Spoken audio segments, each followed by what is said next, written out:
Tu t'es déjà demandé comment une simple feuille peut manger de la lumière? C'est le point de départ d'un voyage de dingue, celui de l'énergie, du soleil jusqu'au plus profond de nos cellules. Alors, cette énergie qui nous fait vivre, elle vient d'où, vraiment? La réponse, elle est loin, très très loin, genre à 150 millions de kilomètres. Et oui, tout part du Soleil. Et ça commence où?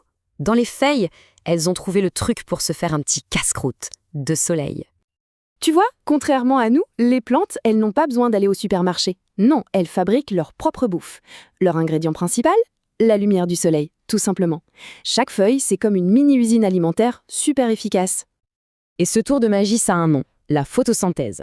En gros, c'est l'art de transformer la lumière, une énergie un peu abstraite, en sucre, de l'énergie chimique, bien réelle, que la plante peut stocker et utiliser. Malin, non? Ok, mais concrètement, comment ça marche? D'abord, t'as la chlorophylle, c'est le pigment vert des feuilles. Pense à un panneau solaire, ça capte la lumière.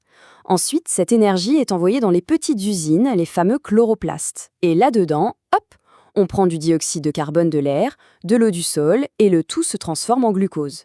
C'est le carburant de la plante. Et voilà la recette chimique, c'est un truc de fou quand tu y penses. Avec un peu de lumière, 6 molécules de CO2 et 6 molécules d'eau se transforment en une seule molécule de sucre, le glucose, le carburant. Et le bonus dans tout ça, ça libère 6 molécules d'oxygène. Ouais, l'air qu'on respire, c'est en quelque sorte le déchet de cette usine végétale. Bon, l'énergie, elle est stockée. C'est cool. Mais comment on s'en sert? C'est là qu'on va voir l'autre face de la pièce, un processus tout aussi important. Regarde bien cette équation. Ça, c'est la respiration cellulaire. C'est la façon dont les cellules, que ce soit les nôtres ou celles d'une plante, brûlent le sucre pour libérer de l'énergie. Attends une seconde, ça te dit rien? Mais si! C'est exactement l'équation de la photosynthèse, mais à l'envers. La symétrie est juste parfaite. D'un côté, la photosynthèse, dans les chloroplastes des plantes, pour stocker l'énergie. De l'autre, la respiration, dans les mitochondries des plantes et des animaux, pour la libérer. Ce que l'un produit, l'autre le consomme. Un cycle nickel.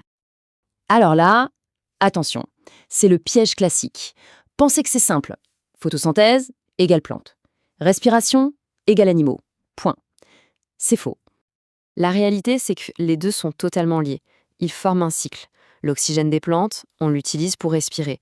Le CO2 qu'on rejette, les plantes l'utilisent pour la photosynthèse. C'est un équilibre parfait à l'échelle de la planète, tout simplement. Ok, donc cette énergie est bien au chaud dans les plantes. Mais comment elle passe au reste du monde vivant? Allez, on suit le parcours de l'énergie. Quand un herbivore, comme ce gnu, se met à brouter, il ne fait pas que se remplir la panse. Non, il avale directement ses usines à sucre pour choper l'énergie du soleil qu'elles ont mise en boîte. Mais attention, ce transfert d'énergie, c'est pas super efficace. Sur toute l'énergie qu'une plante produit, tu penses que l'animal qui la mange en récupère combien? La réponse est incroyablement basse, à peine 4%. Le reste, soit la plante l'a utilisé pour elle, soit c'est juste perdu sous forme de chaleur.